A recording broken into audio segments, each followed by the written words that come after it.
سچا واقعہ قاری صاحب اور جنات۔ میری نانی کے ایک گاؤں میں ایک قاری صاحب تھے جو کہ قرآن کے حافظ تھے اور بہت دیندار تھے۔ ان کا نام قاری اسلم تھا۔ میں بچپن میں اپنی نانی کے گھر رہتا تھا۔ اس گاؤں کی سڑک کے دونوں طرف باغات تھے اور سڑک بھی کچی تھی۔ قاری اسلم ہر روز مغرب کے بعد شہر جایا کرتے تھے اپنے شاگردوں کو تعلیم دینے کے لیے۔ ایک دن ان کے ایک شاگرد نے قرآن مجید مکمل حفظ کر لیا تھا اور قاری صاحب کو اپنے گھر اسی شام دعوت پر لے گیا۔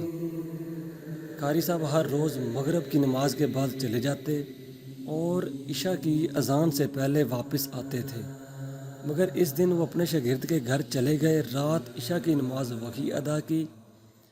جب وہ واپس آنے لگے تو 10:30 بج چکے تھے۔ رات کو گاؤں کی سڑک بالکل سنسان تھی۔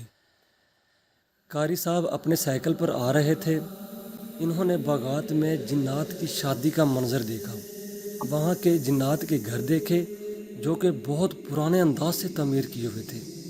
قاری صاحب یہ دیکھ کر فوراً اپنے سائیکل سے نیچے اتر گئے کیونکہ وہاں صرف اور صرف باغات ہوتے ہیں، وہاں تو کسی کا گھر بھی نہیں تھا۔ قاری اسلم کو دیکھ کر ایک جن ان کے پاس آیا اور کہنے لگا کہ آج میری بہن کی شادی ہے، آپ میری بہن کی شادی میں شرکت کر لیں اور ہمارے گھر والوں کے لیے دعا فرمائیں۔ قاری صاحب اس جن کے ساتھ چلے گئے۔ وہاں دیکھ کر حیران رہ گئے کیونکہ انہیں وہ جنات انسانی شکل میں دکھائی دے رہے۔ قاری صاحب نے انہیں اپنا تعارف کروایا۔ وہ اس جن کو تعلیم دیتے رہے۔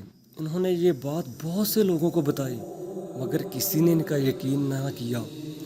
کافی عرصے سے اس جن کو تعلیم دیتے رہے۔ اچانک ایک دن وہ جن قاری صاحب کی خدمت میں حاضر ہوا اور کہنے لگا کہ آج میری نانی کی طبیعت بہت خراب ہے، آپ میرے ساتھ چلیں اور ان پر دم کریں۔ قاری صاحب کے دم سے اس کی نانی صحت یاب ہو گئی۔ اس جن کی نانی نے قاضی صاحب کو اپنے چند بال کھینچ کر دیے اور بولی کہ ان کو سنبھال کے رکھنا، جب بھی تم کسی مصیبت میں پھنس جاؤ تو انہیں گرم یا کسی آگ کے قریب کر دینا تاکہ ہم آپ کی خدمت کے لیے حاضر ہو سکیں۔ انہوں نے یہ بال اپنے گیلری کے کسی جگہ پر رکھ دیے جو کہ سیف اور محفوظ رہیں۔ تو کافی دن گزرتے گئے۔ تقریباً 1 سال بعد قاری صاحب کے بیٹے کا ایکسیڈنٹ ہو گیا۔